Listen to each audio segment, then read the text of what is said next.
Basement, level vibes with another one, straight up, blackness aye. Who tell the truth? Mark Benskop, defend the ghetto youth. Mark Benskop, radio station is the fruit. Mark Benskop, straight up from the root. Mark Benskop, who tell the truth? Mark Benskop, defend the ghetto youth. Mark Benskop, radio station is the fruit. Mark Benskop, straight up from the root. Mark Benskop, I do it for the love, him not do it for no money. Straight up, him attack, educating everybody. Big up my friends and big up my family. Turn on the radio, catch the vibes, it's integrity. Straight up, Benskop stands for unity. One people, one nation, one destiny. Free up the truth in the air, even the blind can see. The deaf can hear, the dumb can talk, the cripple can walk. Boom. Who tell the truth? Mark Benskop, defend the ghetto youth. Mark Benskop, radio station is the fruit. Mark Benskop, straight up from the root.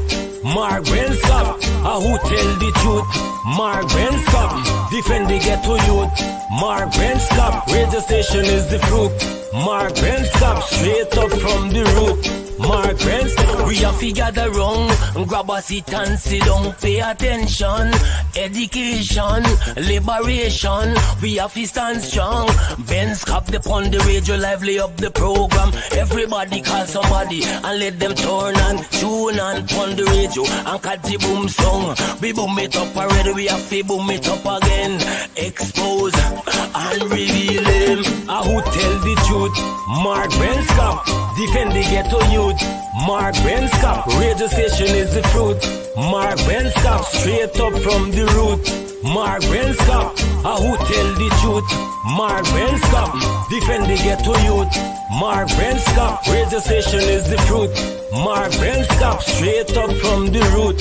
Mark Benskop, I do it for the love, him not do it for no money. Straight up, him attack, educating everybody. Big up my friends and big up my family. Turn on the radio, catch the vibes, it's integrity. Straight up, Benskop stands for unity.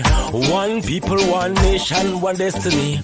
Free up the truth in the air, even the blind can see. The deaf can hear, the dumb can talk, the cripple can walk. Boom. Who tell the truth? Mark Benskop, defend the ghetto youth. Mark Benskop, radio station is the fruit. Mark Benskop, straight up from the root. Mark Benskop, who tell the truth? Mark Benskop, defend the ghetto youth. Mark Benskop, radio station is the fruit. Mark Benskop, straight up from the root. Mark Benskop.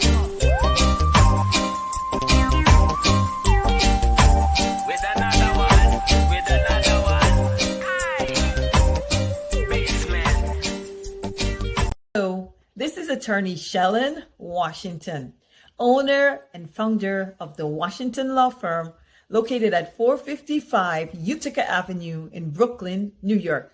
We're specialized in medical malpractice, personal injuries, matrimonial law, and landlord and tenant. If you're in need of legal representation, please give us a call today. The number to call is 718-877-3100. Consultation is free at no cost to you, so call us today to see if we can be of any assistance to your legal needs. Again, the phone number to call us is 718-877-3100.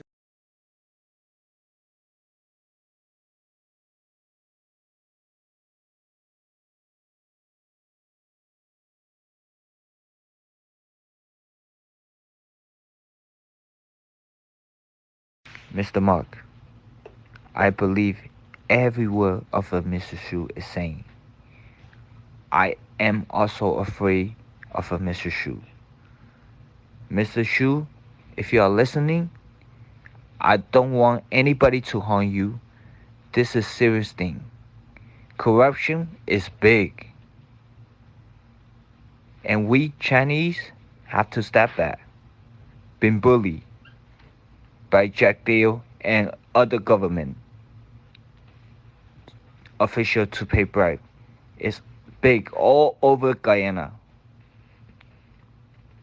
A Chinese to pay by bribe. Mr. Shu, I hope you to stay strong. Do not. We respect and salute you for your bravery, for coming up and speak against corruption in Guyana. Thank you, Mr. Shu. We appreciate you, Mr. Mark. 马克，我相信每一句苏先生说的话。我现在很担心苏先生。苏先生，如果你在听我说话，我不想任何人威胁你。圭亚那政府腐败很严重，这个是很严重的事情。我们中国人必须停止被那些政府用武力行贿。苏先生，我希望你能继续你的发表，也希望你在新的一年万事如意。Right across Ghana, when the ministers of Granger or Nagamutu come here after the 21st of March, you say to them, walk behind them, chase them out, they're going to be illegal. Say to them, you're illegal. Free up the country, you're undemocratic. They're going to face a different situation right across the country.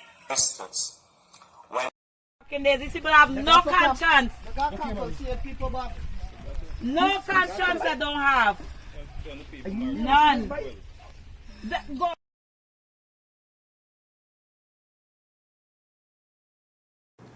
Guyana really nice. Guyana, it's a nice place.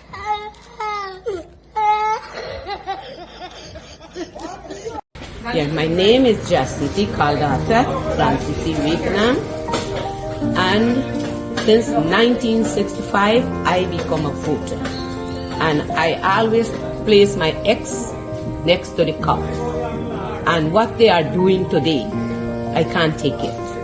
So I have no more vote to give to PPP anymore. I'm not going to vote anymore no more. If they have to lose by one vote, they're losing it by data. I have none. And you're confident that you're going to deliver credible and fair elections? Of course. Only one way I know.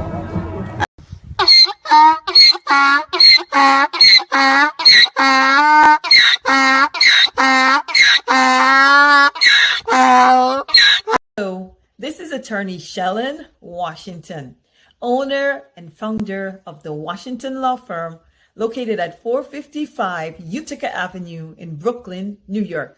We're specialized in medical malpractice, personal injuries, matrimonial law, and landlord and tenant. If you're in need of legal representation, please give us a call today. The number to call is 718-877-3100.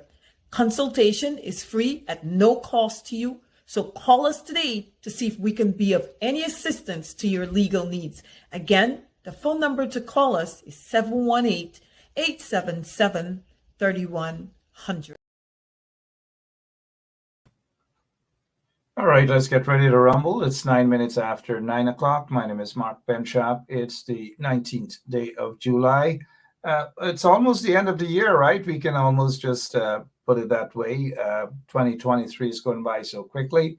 All right, on the screen, I don't want you guys to be afraid of anything. It's not a ghost story. This is not Nightmare on Elm Street. This is not Freddy Krueger or other scary movies.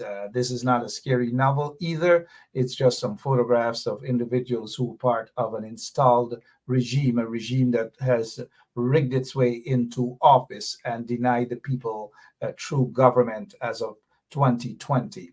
And so they were installed on August 1st, 2023, or 2020, sorry. And then they just selected these individuals on the screen as installed minister or ministers. The one on the top right, of course, no stranger to you guys, is Priya Manikchand. She is a frequent listener to Straight Up on 107.1 FM. She probably has her popcorn and sitting next to whoever it is that she's sitting next to, eating her popcorn and sipping on whatever it is that she sips on. Next to her is Kroll. Kroll happens to be the senior minister of housing, the senior installed minister of housing. And then at the bottom left is the minister of social services, Prasad. And then in the middle is the guy who persecuted me in the High Court, along, of course, he was one of those special prosecutor. His name is Sanjeev Dattadin. Sanjeev Dattadin, the guy with the big voice, and not really nothing much out of that. Sanjeev Dattadin is a member of parliament too. Next to Sanjeev is a guy whose visa was actually revoked. His name, U.S. visa, that is, in 2017. That's the guy there, Siraj, right? That's the guy, and that's the guy that we're talking about that could possibly replace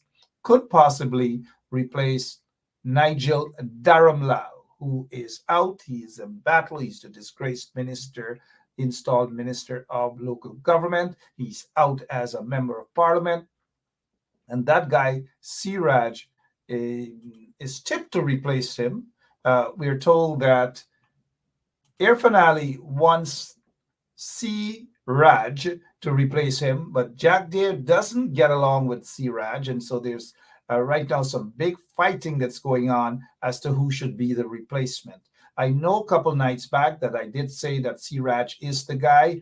I am still maintaining because I bet $13 on that. However, I just want to lay the cards out on the table to let you guys know that Jack Deere has been objecting to Siraj. They have serious issues right now in the PPPC because Jack Deere doesn't want Siraj. Jack Deere is saying that Siraj doesn't like him. And of course, I don't know why, but and Siraj talks his name all over the place. And so Jack Deere knows that he cannot control Siraj, and so he doesn't want Siraj there. I'll be surprised if Siraj is there, but here's my bet that there will be a mini, not a mini as in Jack Deere's style of mini, but there will be a mini turning around of the cabinet, a mini turning around of the cabinet. Don't be surprised at that. Don't be surprised if Vidya, or that's her name, yeah. Don't be surprised if she is removed as the Minister of Social Services. Don't be surprised at that. And now here is where we just kind of like get the three cards and we kind of like throwing the three cards around. The local government ministry is very important. It is the ministry that they got millions of dollars, that whoever the minister is walks around with a couple millions of dollars to just dish out and dash out in the different regions and so forth. And Jack Deere would want someone that he can control. They're not just going to grab anyone and just put them there. They want somebody that they can control. Now, Siraj he's not going to be able to control Siraj. And so Jack Deere he's not too comfortable with Siraj there at all. And hence my reason now for saying that there may very well be a mini cabinet reshuffle. This guy in the red shirt up there, Kroll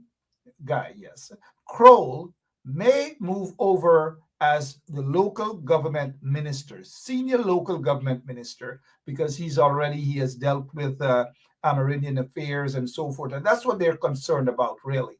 And the guy that really could tip them would be Kroll. So they may want to move Kroll from Ministry of Housing and replace him with someone. The question is, who is that someone? Would it be Sanjeev Dattadin? Or are they going to remove the guy who is the Natural Resources Minister and replace him with Sanjeev Dattadin? Anyways, without wasting much time on these guys on the screen, look out for a mini cabinet reshuffle, and possibly if Jack Deere doesn't get his way with Siraj, then there might be a technocrat coming in at some point in time. You can see a technocrat. But as of now, Dharamlal has been replaced in Parliament. So there's no problem for them there in Parliament, as Jack Deere would say. There is no problem there in Parliament with them at all, because they have their full contingent of MPs. They have everybody there. It's just that key ministry that they have to think about who will replace. So watch out for the news. Very soon, you could be hearing something within the next 24 hours. And just that's all we wish to say about these folks who have rigged their way into office. Watch out for that cabinet, mini cabinet reshuffle, and so forth. So what else is it that we can discuss? Good evening, all of you, and welcome to Straight Up. My name is Mark Benchap. We are going to go. Look, there are some folks who are talking, some guys who do not understand. They do not read. They do not understand politics. They just don't. They don't understand. It's all about a hustle for these guys. All about a hustle, and so I call them flatfoot hustlers. And speaking of that, our operator, can you please get in touch with Miss Shellon Washington and just see whether she's available for tonight? We can have her on for a few minutes. Attorney at law, Shellon Washington. All right, so we'll just probably wait another minute or so. I know she did say that she was caught up, always busy, probably getting all of the cases there in New York. She's out there in New York. And good evening to all the folks there in New York. Good evening to all of you. So we'll be joined by Miss Washington. We will be joined by Miss Washington. And good evening. I'm reading some of your comments, and let me just let you guys know that this is a program that we're not going to be distracted by no one, absolutely no one. We are going to keep, as we always do, keep our comment section very, very clean. We're not going to get into comments with LOLO and who this and who. We're not going to get into that. This is not the kind of show for that. This is not the comment section for that. Occasionally, we may just put a little smile in some things, yes. And this is not all a serious show,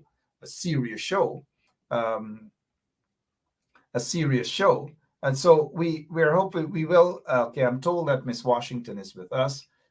Hopefully later on we'll be joined by Mr. Caesar. And these are two respectable commentators that are with us and hopefully will be with us for a long time. And if you don't see anybody with us, it simply means that they're no longer with us. That's all I wish to say on that. And let's move on. What else we can talk about? Oh, our operator is saying Miss Washington is with us. Oh, all right. Let's bring her on. Miss Washington, good evening, and how are you doing? Hi, good evening, Mark. I am well, and good evening to all the listeners out there tonight. All right, we're so happy to have you on here with us as always. Let's start right off the bat with elections. And I'm not sure if you saw this news because we are seeing here Donald Trump says he is a target of special counsel's criminal probe into 2020 election aftermath. In other words, he did, according to them, the allegations is that he did something that's quite questionable, something that is quite questionable in the elections. And this is interesting because while I read, in the process of reading that headline, I was smiling and I'm like, karma, right? Karma just kept coming to my mind. Karma. The interference and the obvious interference of the Guyana elections and all these frivolous accusations that the coalition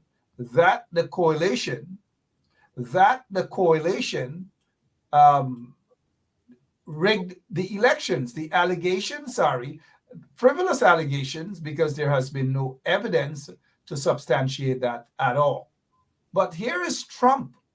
But before we get to you, Miss Washington, I want our listeners to see what went on and what Mike Pompeo, the then Secretary of State, said about the elections and after Joe Biden won the 2020 presidential elections. Hi. Is the State Department currently preparing to engage with the Biden transition team? And if not, at what point does a delay hamper a smooth transition or pose a risk to national security? There will be a smooth transition to a second Trump administration. All right, we're ready. The world is watching what's taking place here. We're going to count all the votes. When the process is complete, there'll be electors selected. There's a process. The Constitution lays it out pretty clearly. The world should have every confidence that the transition necessary to make sure that the State Department is functional today, successful today, and successful with the president who's in office on January 20th, mid-afternoon, will also be successful. I went through a transition on the front, and I've been on the other side of this. I'm very confident that we will do all the things that are necessary to make sure that the government, the United States government, will continue to perform its national security function as we go forward. So you believe there's widespread voter fraud, that the reports that we're getting from Pennsylvania, from Michigan, showing vote totals in massive leads or significant leads with 99% reporting are going to be overturned, and that the United States failed to conduct a fraudulent free election? Rich, I'm the Secretary of State. I'm getting calls from all across the world. These people are watching our election. They understand that we have a legal process. They understand that this takes time. Right, it took us 37 plus days in an election back in 2000. We conducted a successful transition then. I'm very confident that we will count, and we must count every legal vote. We must make sure that any vote that wasn't lawful ought not be counted. That dilutes your vote if it's done improperly. We've got to get that right. When we get it right, we'll get it right. We're in good shape. Should foreign leaders not be calling We're in good shape. President-elect Biden? It was next. Thank you, Ms. Washington. When all of the votes are counted, when we get it right, we'll get all of the votes. This is not what they wanted for Guyana, right? But the interesting thing here, though, apart from the headline here that says Donald Trump, of course, criminal probe into the 2020 election aftermath, and then having listened to what Pompeo said there, while Secretary of State, U.S. Secretary of State, is saying that there will be a second Trump swearing in after Biden won the elections. You're the lawyer here. Talk about how dangerous that is, Ms. Washington. I mean, this is something that, the United States is one of the most recognized, largest economy in the world. And when there's an election, the citizens, everyone expect things to go smoothly and to be done in accordance with the law. And if Mr. Pompeo is going to come out after Biden won the election and make a statement of that nature about the potential swearing in of an outgoing president, I think that's very dangerous, and it sends a really dangerous message to the public. And I think comments like those is exactly what sparked the January 6th riot in the United States. Because when you have people in leadership making certain comments, it's a very, very dangerous thing. And, I'm not even surprised at all that now there's a special counsel criminal probe into the aftermath of the 2020 elections. When we look at all the things that transpired and those things that led up to the January 6th riot, I'm not surprised at all, but I really think it's very dangerous. When you're in leadership, you have to be very cautious with your choice of words. You have to be careful with what you say. And I think more so is that versus what a journalist would say, or, a regular everyday citizen would say. And, that's the reverse of what we see in Guyana. Rather than those in political office are held accountable for their words, for anything that they speak, the government tried to hold the population accountable for anything they say. And I think they're putting this as the cart before the horse, because in effect, the people who need to be very careful with their choice of words is those people in power, because they can influence those people who follow them either negatively or in a positive way by their choice of words. All right, Ms. Washington here with us, attorney at law. Seem to be getting under the skins of those puppets back home, those who are sitting there in their offices after having rigged elections. Suddenly, some of them got a little money and they feel they can talk up, but talk is cheap. We're not too bothered about them. But does it bother you that these very people, the Trumps and the Mike Pompeos and so forth, were so visible when it came to Guyana elections, talking about democracy and the right to vote and count all of the votes, and when the votes are counted? This is something that they have denied the Guyanese people. How do you feel about that, Miss Washington?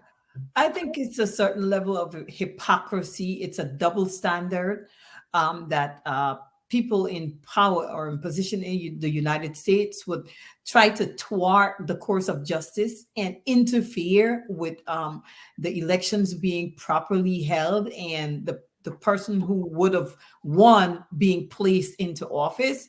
And they're wanting the opposite for the United States. I think the exact thing that they would fight for this country that we live in, that's the same thing that they should recommend or state in any statement that they're going to make to the people of Guyana. You cannot want elections to be fair and for votes to be counted properly in the United States, but in Guyana, you're pushing for the outgoing president, which he shouldn't have been, to leave office prior to the votes being properly counted and it's being properly verified that there was no fraud. Because we're aware that there was widespread fraud during our elections in Guyana, and it's such hypocrisy that Mike Pompeo would come and say that they're waiting for the votes to be counted properly before the President Trump could vacate office, versus in Guyana, when David Granger should have been allowed to stay there. America should have supported David Granger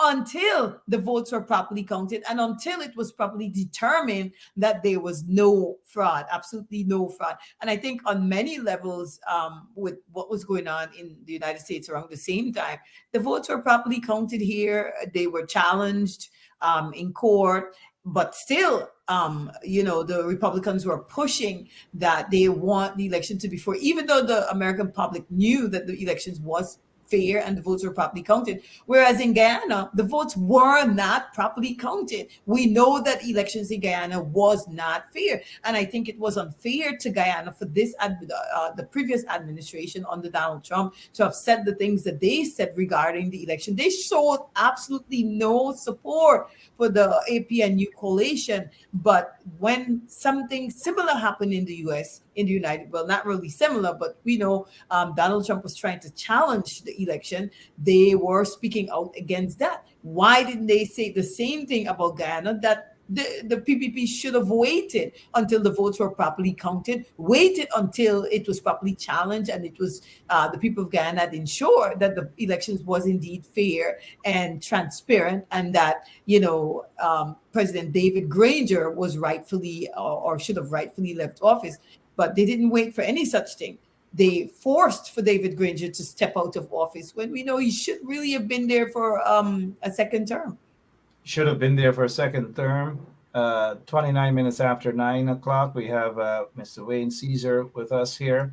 And we just want to welcome you, Mr. Caesar. Good evening to you, sir. Good evening, Mark. Good evening, Shalon. And a pleasant good evening to all our freedom fighters out there. All of them, every one of them that's watching this program and keeping it clean, keeping the program clean in the comment section, please. We keep it clean, mind you. So, Miss Washington, before we get to Mr. Caesar, and the fact that, let me just remind our listeners as well that there were two or a couple declarations, and the final declaration was made by the CEO, Mr. Lowenfield, Keith Lowenfield, who actually made the declaration, and a proper declaration after all the valid votes were counted. The declaration showed that the APNU AFC won the March 2020 general and regional elections. But what the PPP fought for, along with some of those corrupt guys who helped to rig them, foreign guys who helped to rig the elections, is they wanted all of the votes to mixed up and counted, including the spoiled votes. And then after all of the votes are counted, including the spoiled votes, whoever wins, win. And whoever is the loser should have to take it to the court via a petition. But what Mike Pompeo was arguing for America was different. He said after all of the valid votes were counted, in Guyana, they didn't want that at all. I don't know how that makes you feel as an attorney, that in Guyana, they are allowed for all of the invalid votes to be counted, and then the winner, supposed winners in office, on the questionable circumstances. How does that make you feel? It enrages me, to be honest, but I do kind of like understand why some of the countries, the developed countries who tries to meddle in elections in certain developing countries do things the way they do. I think for some reason or the other, whoever would suit the agenda of the administration who is in power in the United States, that's the government or the political party that they would support. Whoever would support their agenda. So whatever it is that they want to accomplish by meddling in Guyana's affairs, and the person or the party who sides with their policies and said, listen, we're going to support you, whatever you want to come to Guyana and do, that's who they support. And the people of Guyana has to wake up, because if Guyana never had oil, I don't think America would care about Guyana. But the fact that there's oil there, America certainly cares. They care about the election. They care about the person who's sitting in office. But because, as you know, instability in any country, political instability in any country, causes a disruption in the business of most foreign countries. So what they try to do, and this is something the people of Guyana need to understand, is to support the political party that they believe, if that party is in power, they would support whatever policies that they, or political agenda or economic agenda that they might have as it relates to that country. That's who they will support. And I think it's atrocious, because when they meddle in that way, they interfere with the people of Guyana's rights to put whoever they want to put in office. Because this is really not about America, it's not about Canada, it's not about England, it's not about any of those countries, but it's about the people of Guyana.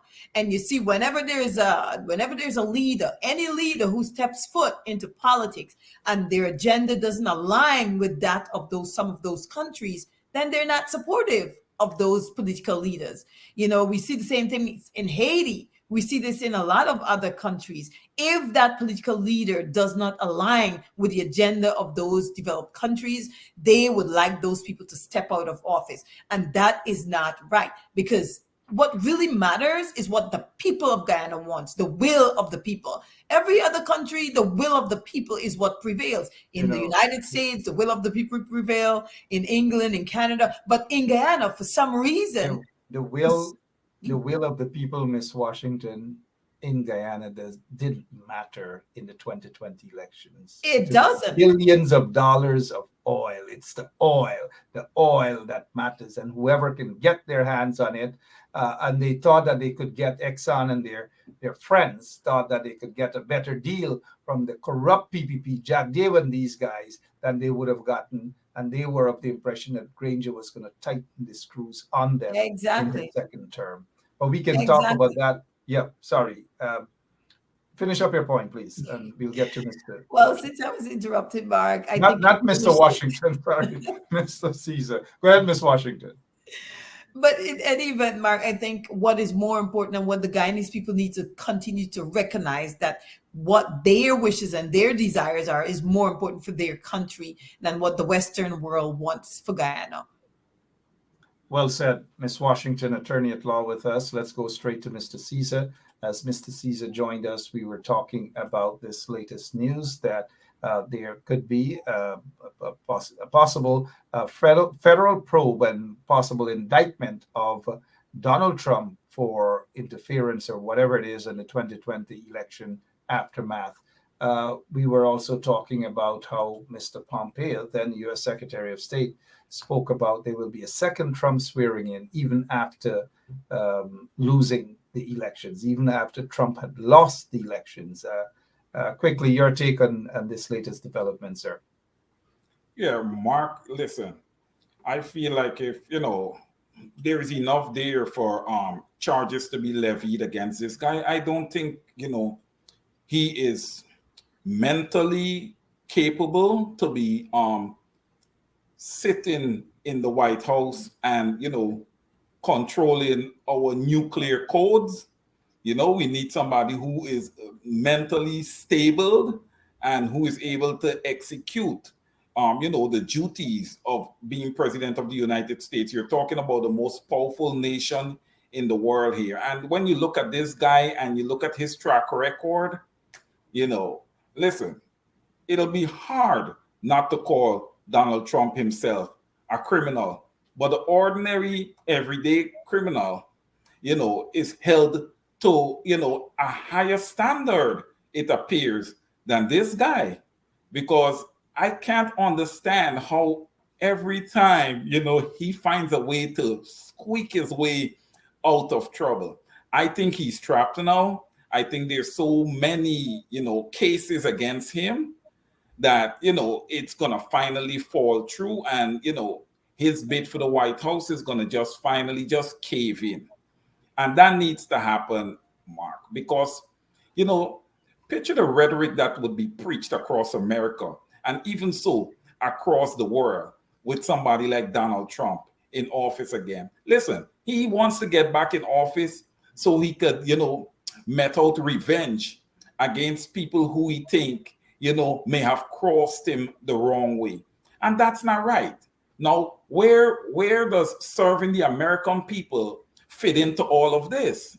We want people in place that is there to serve the American people. And I think Joe Biden is doing a pretty solid job.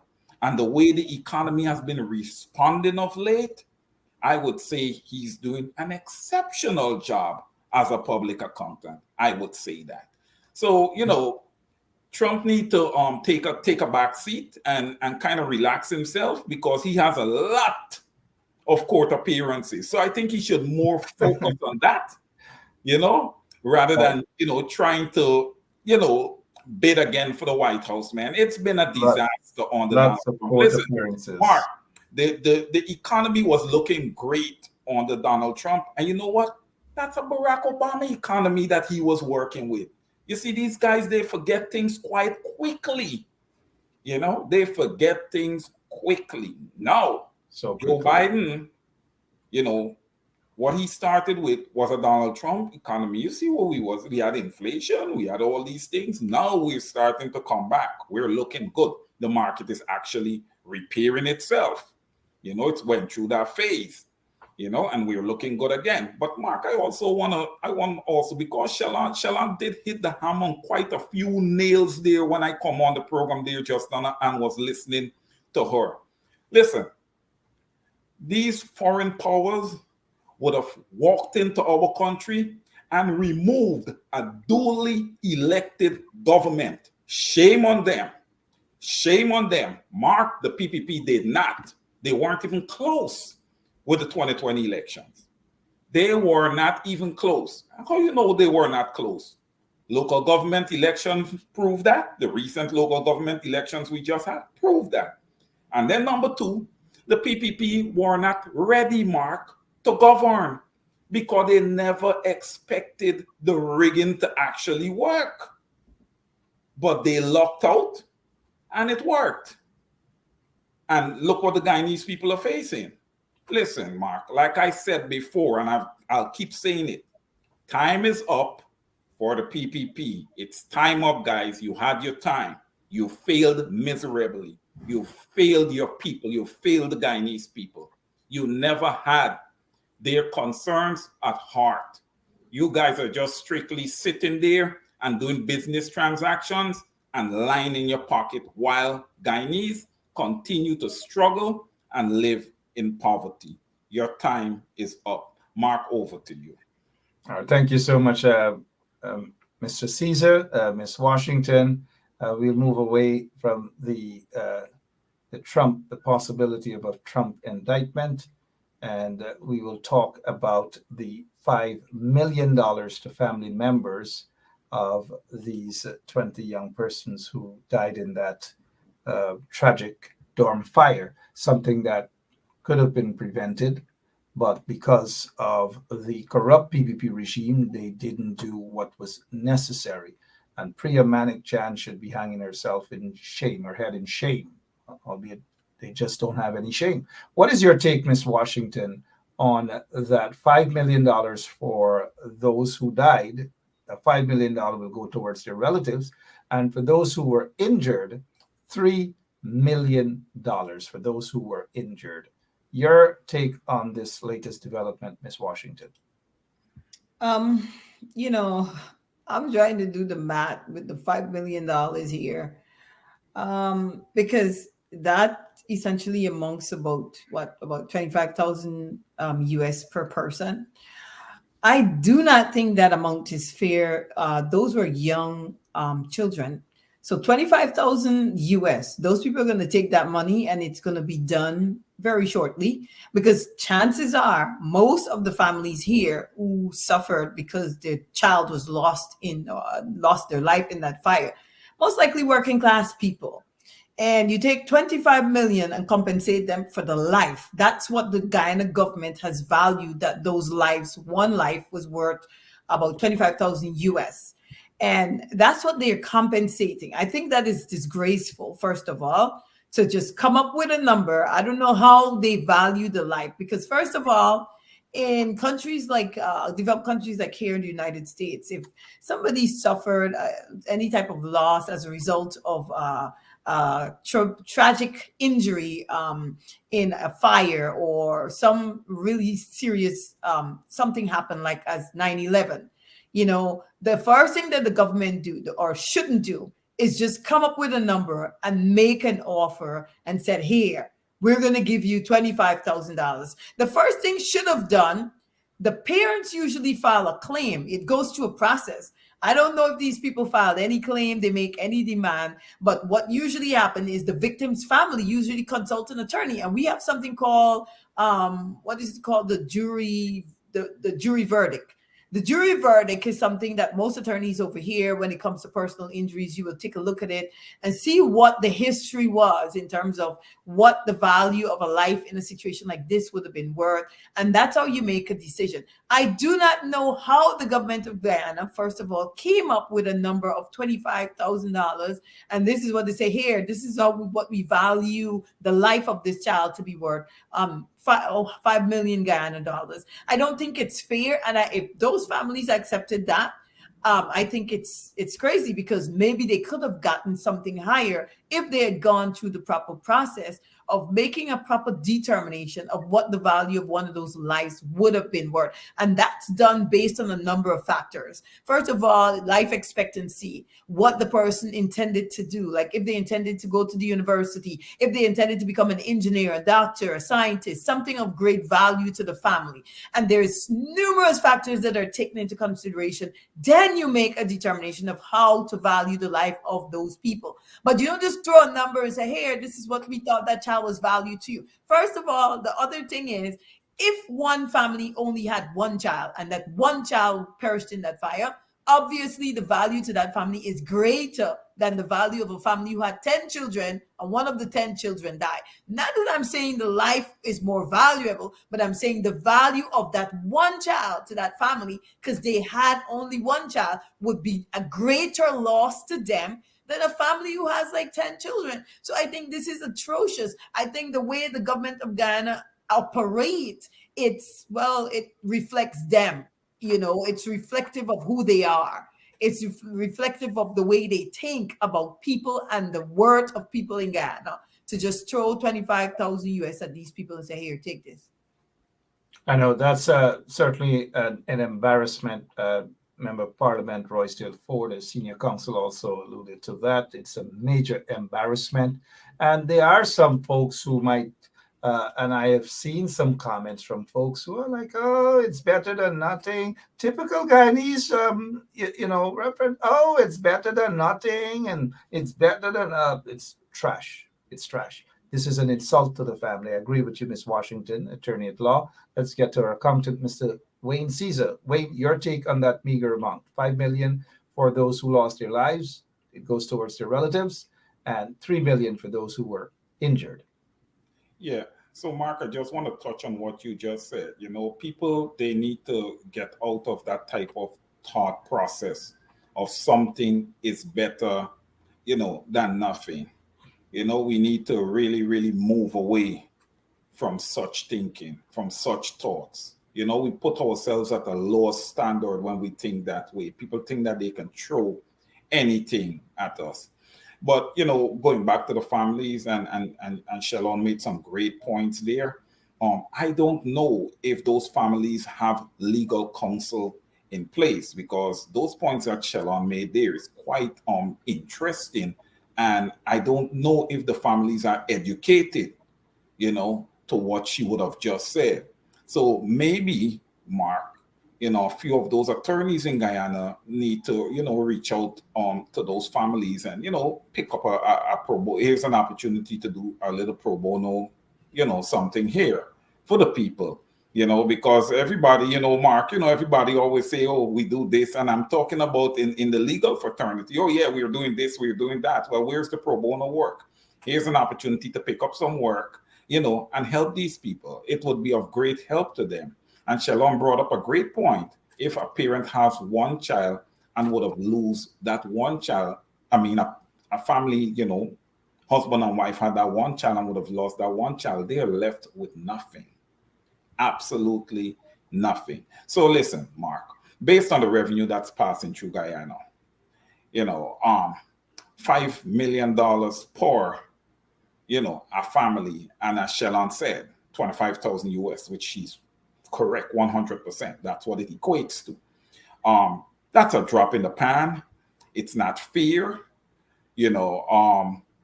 Again, we are talking about, for the most part, indigenous families, Mark. And, all across Guyana, we got to start holding our indigenous brothers and sisters to higher standards. I think sometimes we treat them like, they're not, included. The PPP, the PPP.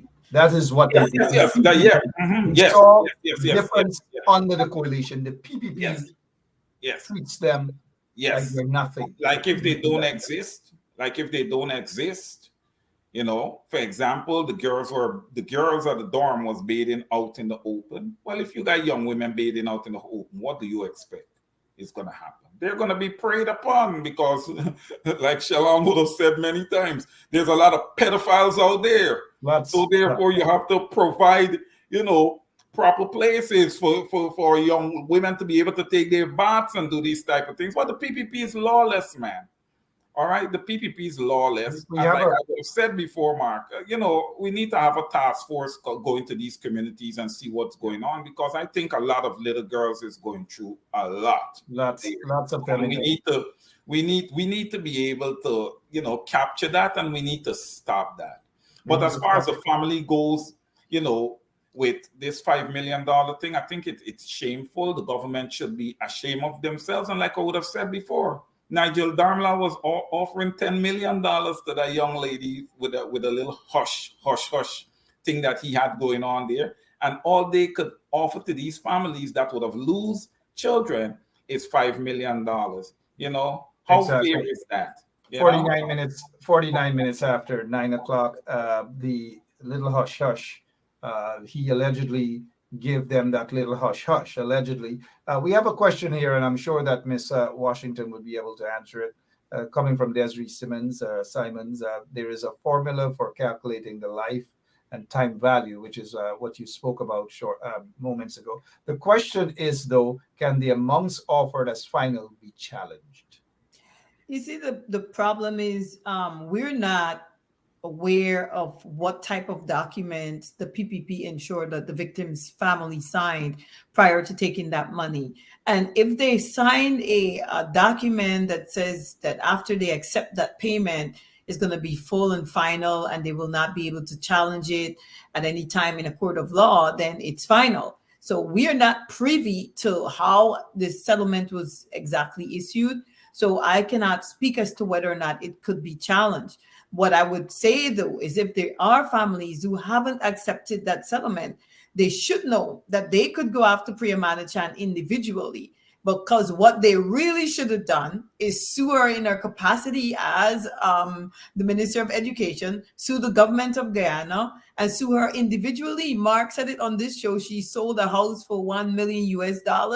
Yes, she could give some of that money to those families because of her negligent conduct, those children died. Because first of all, I don't think Priya Manichan did any report on the schools. She never did any inspections on any of the schools. She never sent out officers. Neither have she ever visited some of those schools, I believe, to see the conditions under which those children were attending an institution where they should have been learning. I think it was very, very gross negligence on her part that these children were locked in a building with no escape plan. I don't think she ever developed any plan in terms of safety, fire regulations in any of the school. I don't think she even had a safety officer under her who was ensuring that these schools were properly secured, and there was ways that these children would have been able to escape in the event an emergency occurred. The mere fact that the building that the children were sleeping in was grilled up all over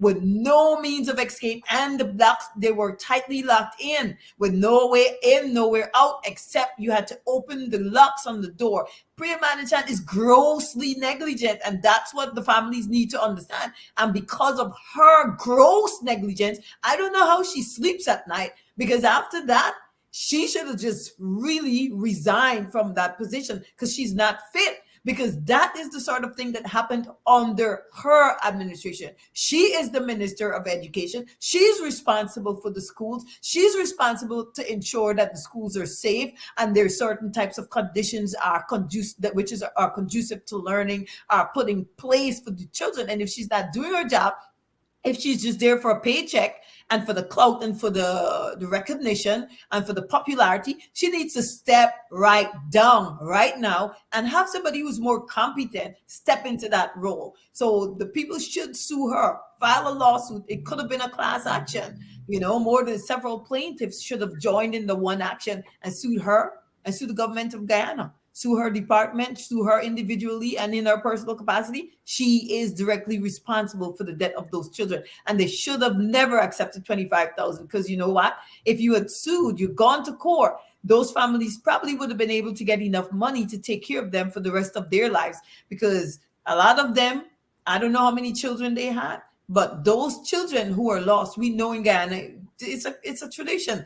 Children takes care of their parents. And now they have lost that opportunity because of Priya Manichan's gross negligence. Well said. Our gross negligence indeed. 53 minutes after 9 o'clock, Mr. Washington. Sorry, Miss Washington.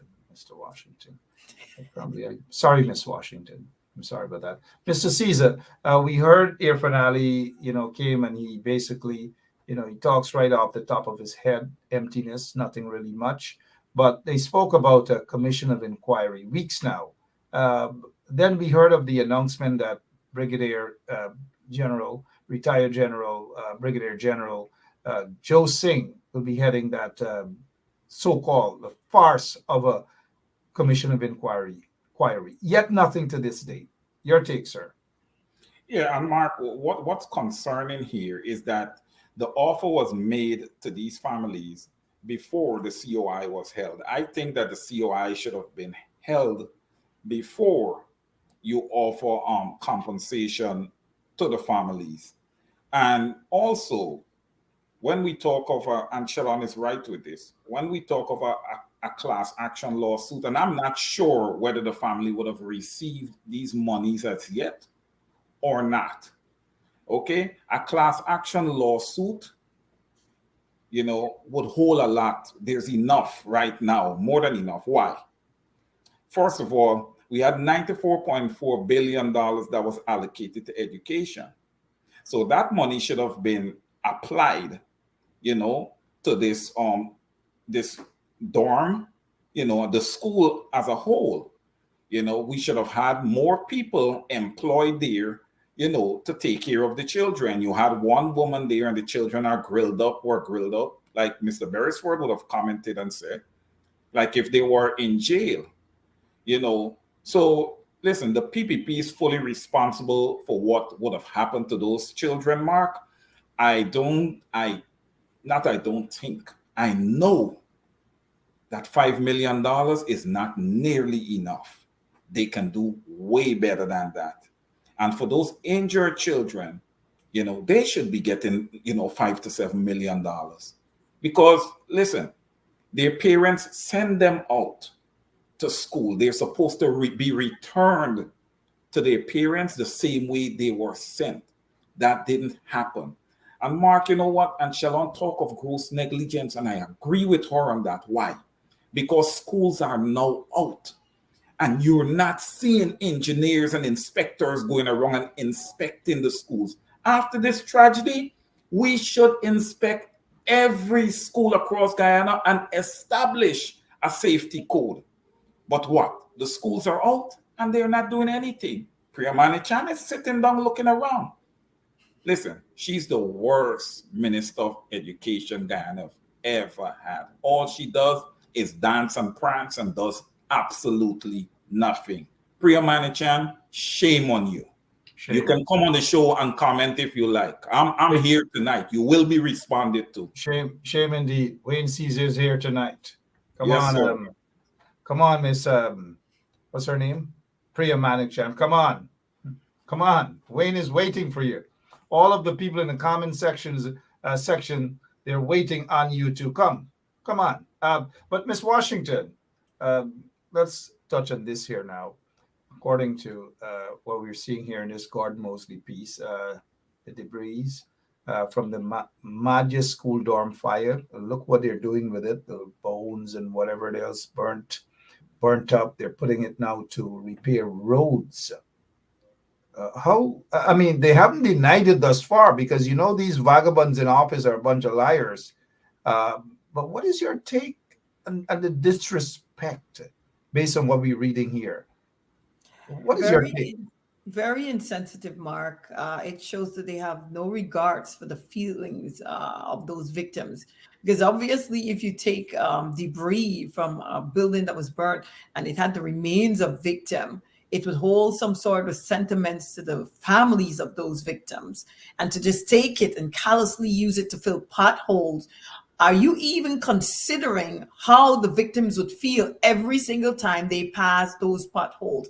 It's just the government, again, is very insensitive. They have no regards for these people. And that of trying to compensate them is just a front to cover up their callous, negligent act, because they're showing the people of Guyana we really do not care. Because look what we're doing. We're taking the debris from the burnt building with the remains of the victims, the ashes from the victims that the families were not able to recover. And we're taking it and we're going to cover the potholes rather than taking those remains and just bury it underground. Just because you understand when a person has lost a family member, how sensitive that issue is. And you wouldn't want to upset them by taking the remains and use it to cover a pothole. That's very disrespectful. And this is why the indigenous people need to take note of what is happening and how they're being treated by the government of Ghana. Very disrespectful, Mark, and very insensitive. Very disrespectful and insensitive. Mr. Caesar, please. Yeah. To the PPPC, you guys are dense. You guys could have taken this and you could have digged down a deep hole.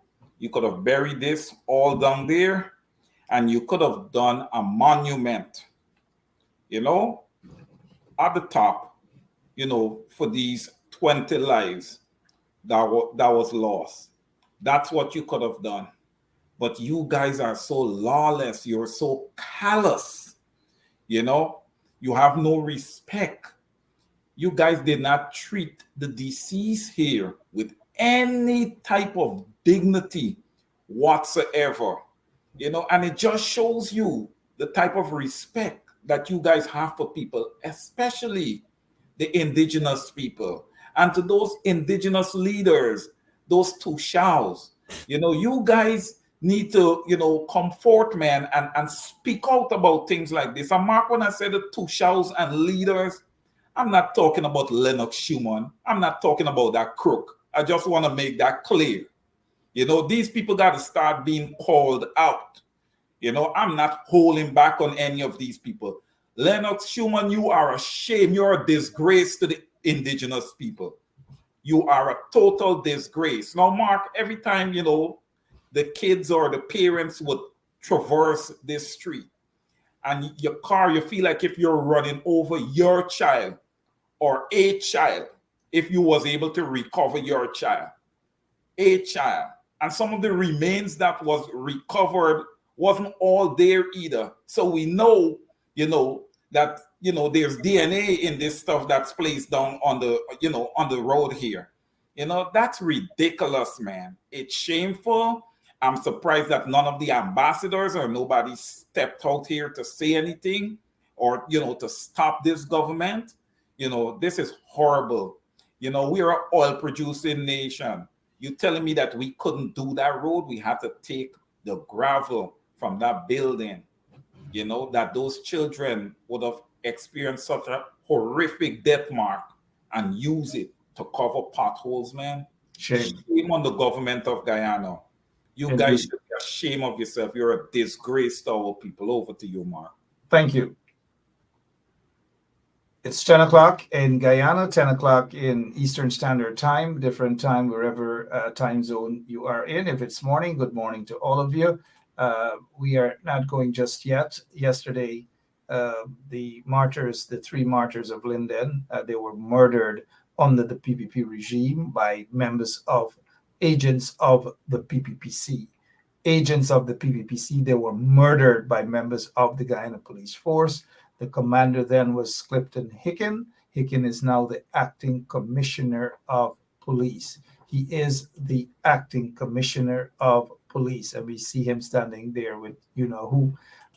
Miss Washington, these folks, the three martyrs of Linden, they were just offered a meager amount. I think those who were injured were offered just a couple of $100,000. The family members of those who were killed by the PPP, I think they were offered about $3 million. We're seeing a $2 million difference now. But it wasn't until the coalition got into office that that sum was actually increased. It was increased. Thankfully, it was increased under the coalition to about a total of about $77 million between the three families, the martyrs. Reflection on the three martyrs. You're a Lindener yourself. Absolutely, Mark. I am a Lindener, and I think what happened to these three persons, it is very sad and it's unfortunate, and it paints a picture of exactly the type of regime Guyanese people are forced to live under. They live in a country where it's reflective of a dictatorship nation. It's reflective of a nation with a government who cares nothing about the people. Those martyrs were marching along with other Lindeners peacefully, protesting the rates hike in Guyana, in Linden more in particular. And Mark, I'm being from Linden. The electricity in Linden has always been very, very low because it's affordable in Linden. The plant is right there. They produce it at a very cheap rate. So we know that it could continue to be supplied to the residents there at a very low rate, given the fact that Linden is very underdeveloped by and large, and the economy still struggles, even though there's the bauxite company there and certain other small businesses. And I think what happened here was, it was very unfair the way they were treated, the way they were murdered. They were gunned down like animals in the street, peacefully protesting for a very good and important cause. And I think when Guyanese people wake up and understand that you have a right to protest any action you see the government took against your community that you do not agree with, you have a right to go out and peacefully protest, and you have a right to be safe. The job of the police is not to execute you, but is to protect the people of Guyana. And I think this is very, very, it's violent, and the government preaches violence and they enforce violence against the mass rather than protecting the mass and ensuring that the people are protected. And what happened to those three individuals individuals in Linden. It's very sad and it's unfortunate, and it is a direct reflect of the government that the people of Guyana are living under. Those people were wrongfully murdered. And the other issue is the families weren't even properly compensated. I've seen in the news the mother of one of the victims, she is now living under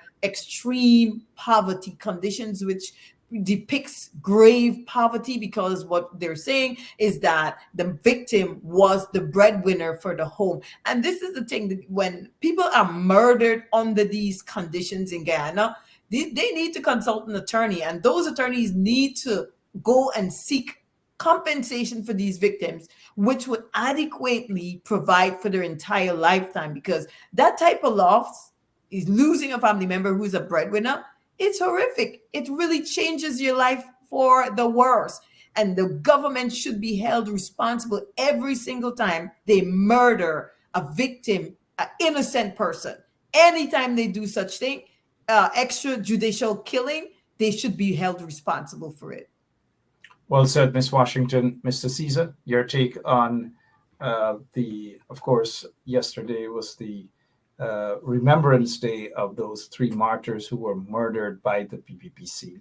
And the PPPC has a history of murdering people whenever they're in office. It dates back even way before I was born. And I know you guys probably are a little older than I am. And way before I was born, in the 60s, they were killing people. They were slaughtering people. There were massacres under the PPP regime.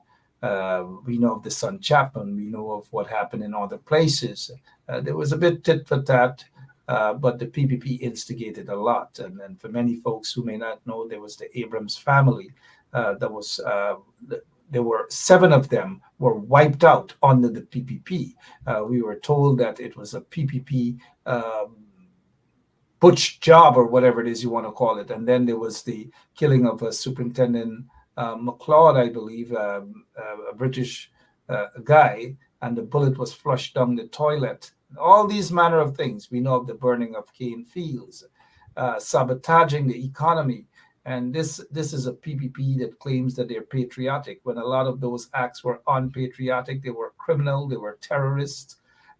Back in those days, we still see them today as well, because when they were burning the cane fields and they were sabotaging the economy, Guyana was being sustained, and all Guyanese were being sustained by bauxite and bauxite workers. And we saw a lot of young men from the quarantine and other places went all the way to Linden to look for work. My dad was one of them. He walked, well, not really walked.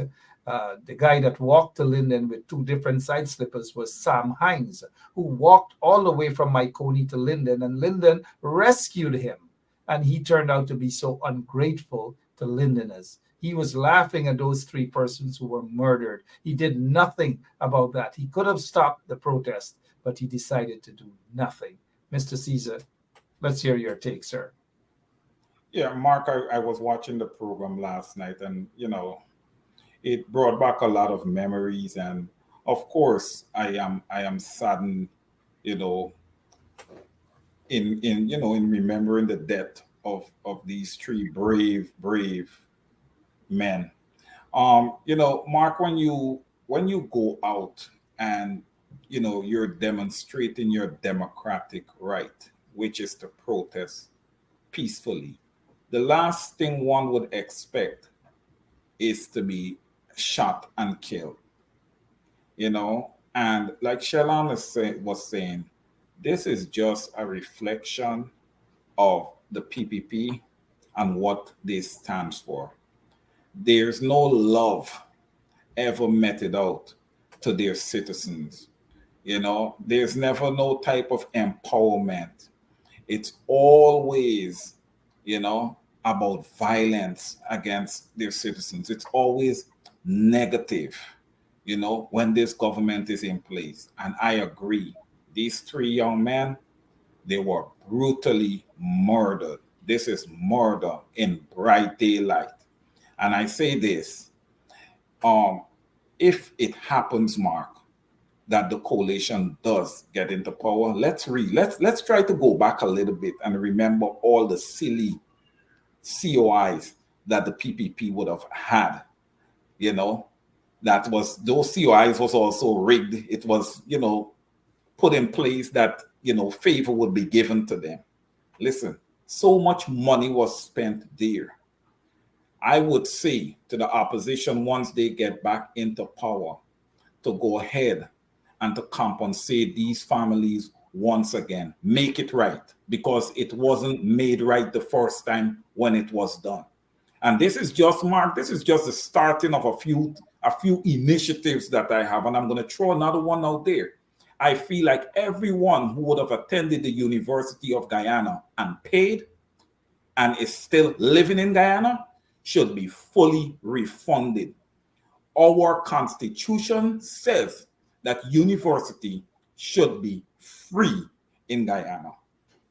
All right. Thank you so much, Mr. Wayne Caesar. As we look at the time, Ms. Washington, we want to touch on maybe one or two things more before we go. And again, let us say good evening to the people of Linden. You should never forget, you guys should never forget your martyrs. Never forget these guys. They didn't deserve this. Shame on the PPP, the murderous PPP. Shame on them. And if some of them are watching right now from Freedom House and other places, shame on you, Jack Deere. Shame on Irfan Ali. Shame on all of them, including Sam Hines, who sits there in Washington. This guy, Sam Hines, is going to be a puppet all of his life. He's a puppet again. He is sitting there in Washington, D.C. as the Guyana installed ambassador to the U.S., and we're not seeing or hearing anything, but we see Jack Deere's nephew-in-law, Robert Prasad, meeting with people and in the U.S., and there's no Sam Hines. There's no Sam Hines at all. I don't know what's happening, but we want to touch on, and let's not forget that this story is still hot. We see the market is going down. We see people are now afraid to buy gold from Guyana. Allegations of money laundering, and so forth and so on. But what we're also seeing is a bunch of trench crappos and whatever else are just popping out of their holes and wherever they're popping out from, and they're making statements that doesn't make any sense at all. And sometimes we got to wonder whether these guys have a brain, whether they really are thinking. And let us go to one such individual, because hopefully we'll see a stop. This would come to an end where these pakus are just popping up. And as is in the case with this guy that's popping up now, claiming that he's defending these guys, of all persons, these guys, the Mohammed, give me a break. But let's play a little bit of this guy here, and then I'll get your take on it, Miss Washington, and then Mr. Caesar. Good morning, my Guyanese brothers and sisters, and welcome to yet another episode of the State of Affairs. I'm here to speak to you today briefly on the Muhammad saga, the Muhammad Enterprise saga, that I find very disturbing, given when I investigate the facts and the persons who are bringing it. And I can't believe Guyanese are going after one of the tycoons in this manner, including those from the major fraternity. It is very disappointing, and you should be ashamed of yourselves. And the Guyanese, the man the street, who continue to the foolish gossip, need to stop it. Let me give you a brief reminder. We need to remember, as we speak, and as I speak here today to you, the Guyanese. I just want to pause for a moment, because this guy deserves. You guys know what? He deserves this award.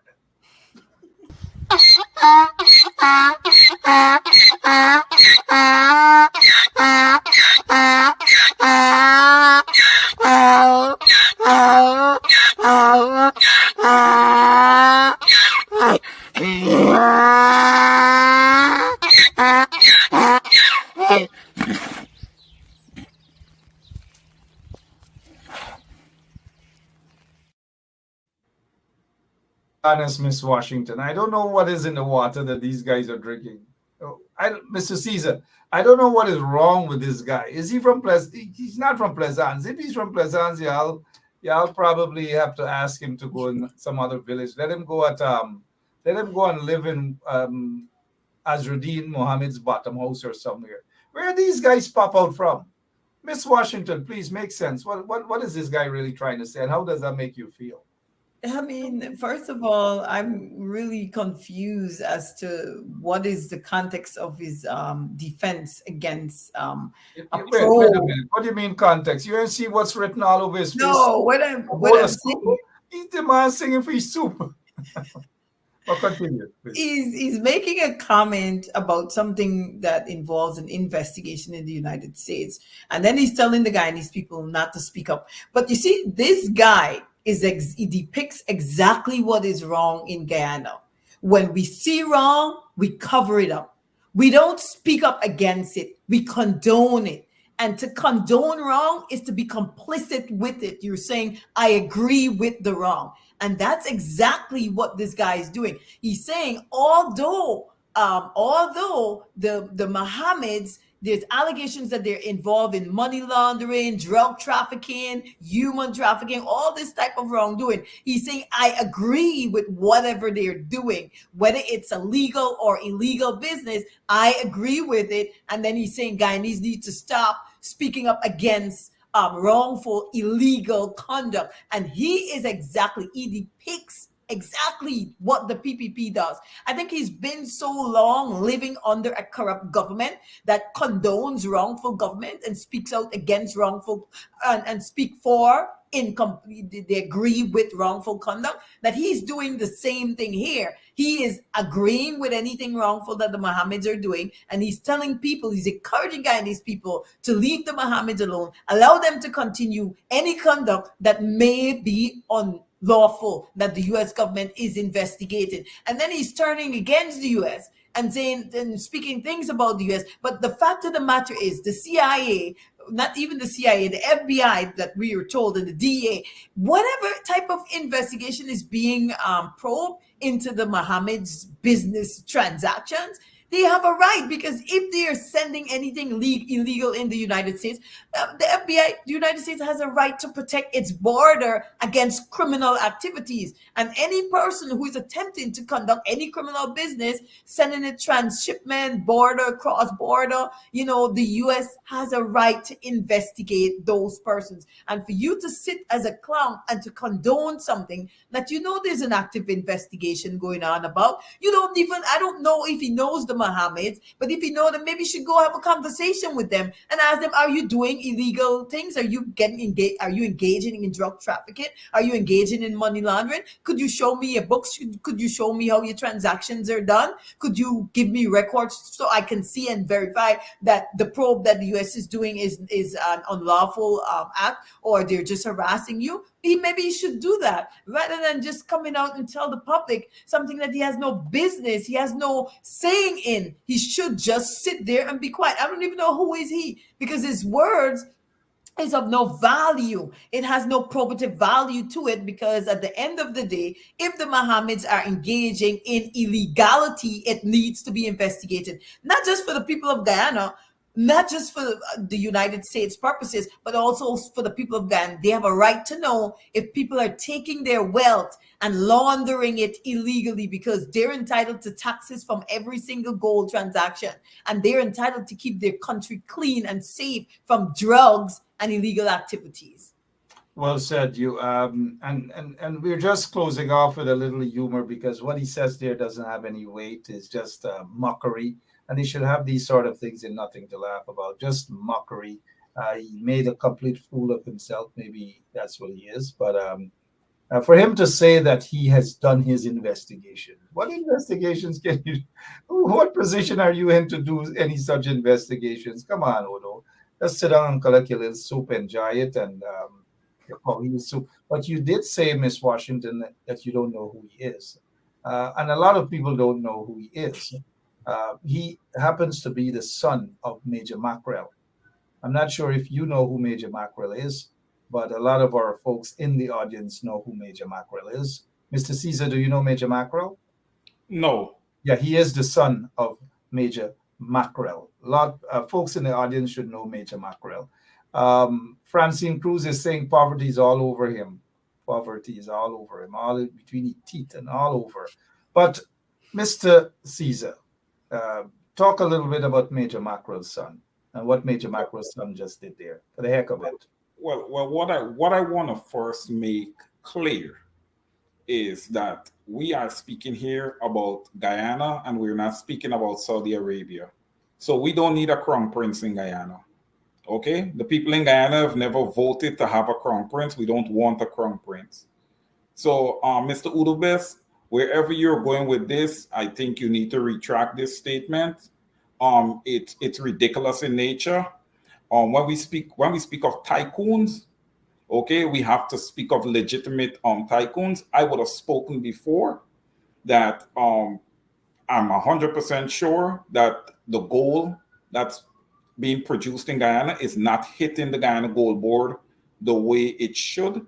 I am not even sure that 50% of the gold that's produced or extracted in Guyana is hitting the gold board. And that's a shame, because I would have spoken and said that we need to have a gold reserve. We need to take our gold and we need to back our dollar. But you use the word tycoons, and there are two tycoons when it comes to extracting gold and precious minerals in Guyana, and they would have known themselves, the Mohammeds and I think the Jagmahans, right? These people need to be, audited, and they need to be kept in line, and whatever they extract need to hit the gold board. It needs to be properly taxed. The gold and diamonds need to be properly marked and labeled and all these things before they're extracted. But you see, the issue here again goes back to government, because it's government that regulates these type of things. And if you have a lawless government, you understand me, everybody's going to play the underhand game. So this is exactly what would have happened here. But to come along and say that the Guyanese people need to stop, they need to be quiet. Why? Look, we're not just talking about gold here. What happened with the paper shorts murder? Don't he have a family? Don't they need some kind of closure? Come on, that too is being covered up. Okay, the word is out. Who would have allegedly ordered that man's execution? The word is out there. It's in the street. Nothing stays off the street in Guyana. So, Udubes, you need to retract those statements. The last thing in Guyana that we want is leaders that are alleged murderers, right? We don't want these type of things in Guyana. We need to clean up our country, sir. I don't know where you're going with this, but I definitely don't approve of it. And I know most Guyanese don't approve of it either. Over to you, Mark. All right. Yeah, thank you so much. Looking at the time there, a lot of people don't know who that guy is, and maybe a lot of people don't know who Major Mackerel is either. I could tell the age of some of you guys if you don't know who Major Mackerel is. And as I said, that is Major Mackerel's son. We're closing the program off, and I just have one other quick concern. We are talking to all of the people, including all of those people in the ghettos in Guyana. Guyana, basically, those who are in the ghettos, some of them are covering up the ghettos with the little lights on the boulevard and all these different things. But reality is that Guyana has lots and lots of ghettos, and people need jobs, people need proper food, people need proper salaries, and all these sort of things.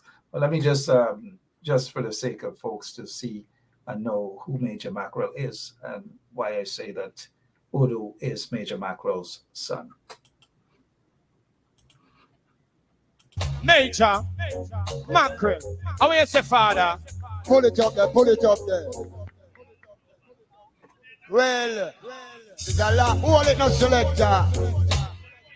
A long time we're there, and we are watching you, them at work, and we love it. But a big people time, Seeing Ranking Joe, Ranking Trevor, Junior Demos. Tony Screw, hold it. You find a rhythm for Ranking Joe a while ago. I want you find one for me. Find one for me. Oh, yeah. Run the chart. Zin.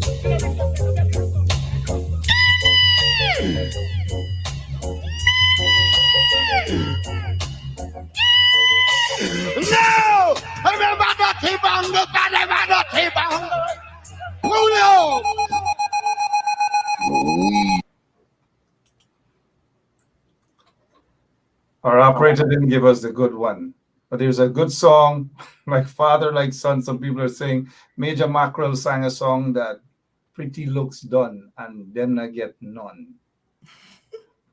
Anyways, we're ending off our show this evening, and thank you for that smile, Miss Washington. At least you do have a sense of humor.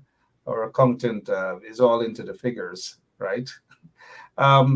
Let's see here now. I want to play this here because we have a lot of ghettos and then we have a lot of idiotic individuals in Guyana. Lots and lots of idiotic folks in Guyana. And what is your take on speaking of idiotic individuals? Breaking news, guys. The donkey speaks. Y'all listen. Come quick. Y'all listen to the donkey. Continue to listen like for Borok and Mark Bench Cap and every day they lie. Every day they attack line. And then you listen to them back the next day. How you could be a success, man? How you could get there? There's nothing. You come do a whole program for representing it. We ain't got no ghettos in Guyana, the country developing. Look at the boulevard. That was a special edition of The Donkey Speaks. And for that, you got to get the award before we get on to your closing remarks. We don't pay that individual much mind. Doesn't make sense at all, period. But he gets an award tonight. So y'all could tell him, some of y'all who watch his Doty show, tell him he got an award tonight from his brother.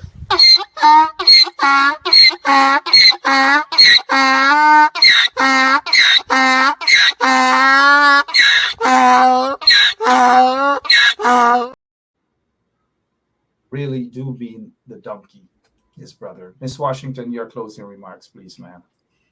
Thank you again, Mark, for having me on this show. It's been my pleasure, and it will always be to be here to speak with the Guyanese people and whoever else is watching from around the globe.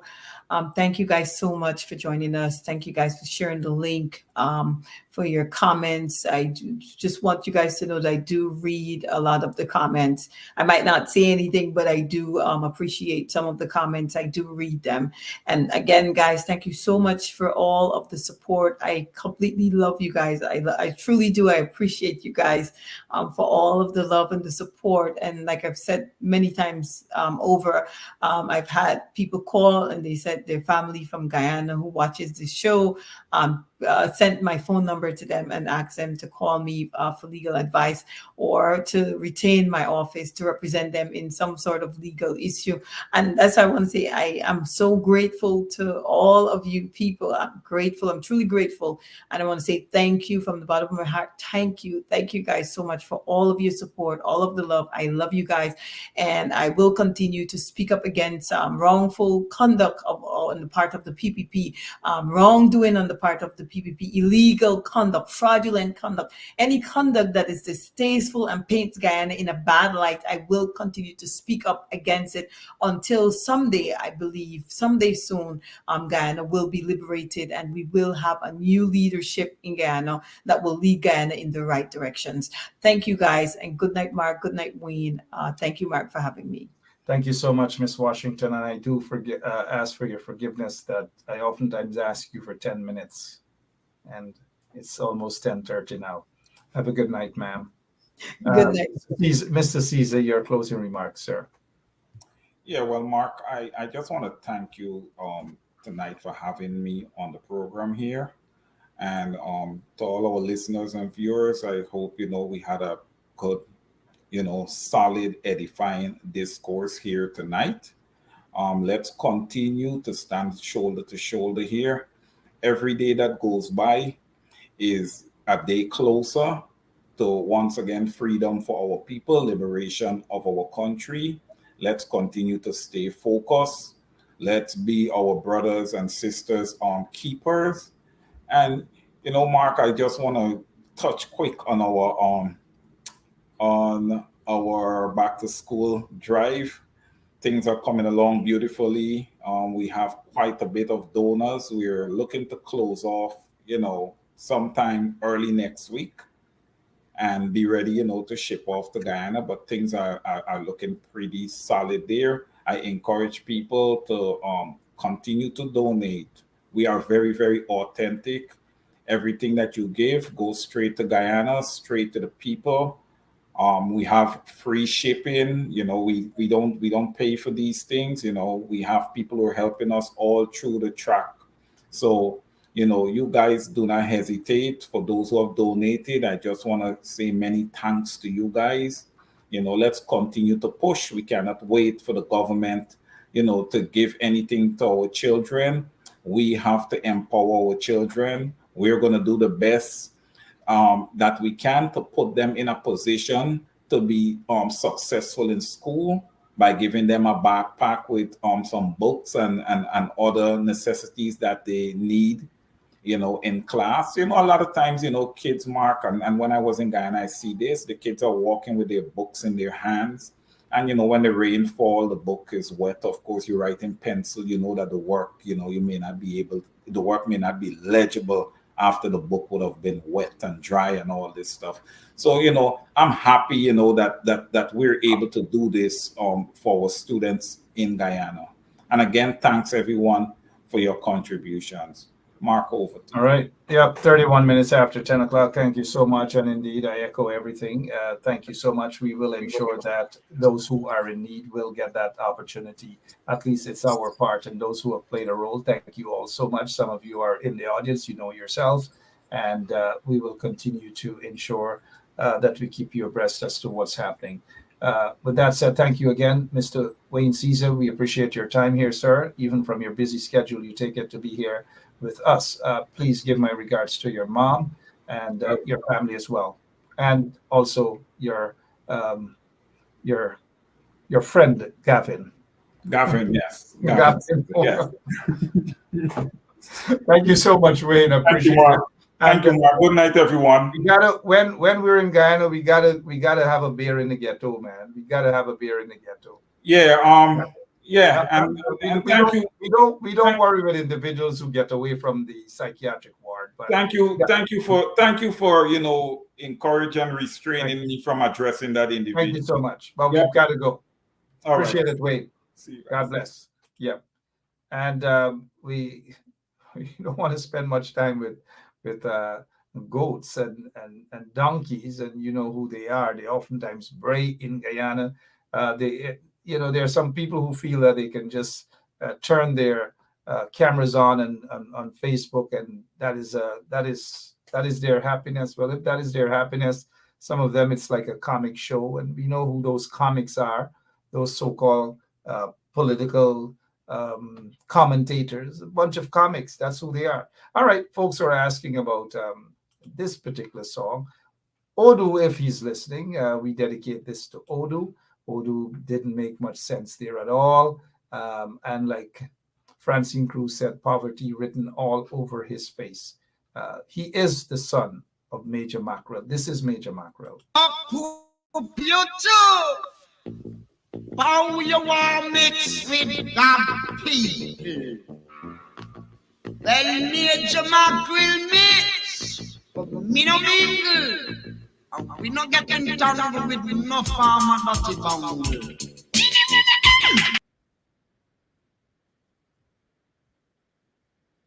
All right, so it is Major Mackerel. Anyways, I've got to go. I'll see you guys back tomorrow, same place, same time, right here on 107.1 FM. God bless you guys. Sometimes we get a little humor at times, just smile at things. And the people who are popping out of their holes, pretending to be defending, God in heaven knows what they're defending. They're just singing for the little supper. And there's some of them on social media have been, they had a lot of voice, had a lot of things. It was all about them and Nazruddin, and everybody gone quiet now.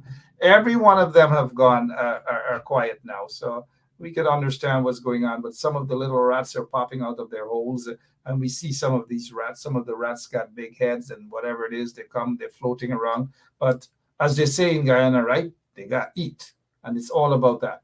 They got eat. My name is Mark Benchop. Talk to you guys later. God bless you. And Okay, is the marshal, are they still in Guyana? Hopefully we'll hear soon, right? God bless. So, this is attorney Shellen Washington, owner and founder of the Washington law firm located at 455 Utica Avenue in Brooklyn, New York. We're specialized in medical malpractice, personal injuries, matrimonial law, and landlord and tenant. If you're in need of legal representation, please give us a call today. The number to call is 718-877-3100. Consultation is free at no cost to you. So call us today to see if we can be of any assistance to your legal needs. Again, the phone number to call us is 718-877-3100.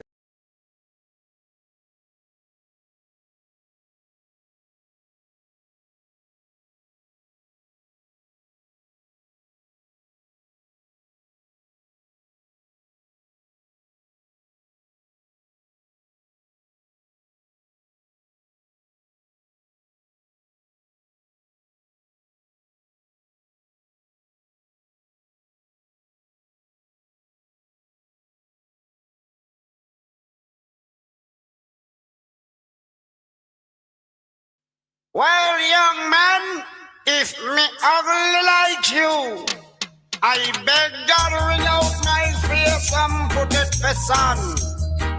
Cause pretty looks done, and you not get none.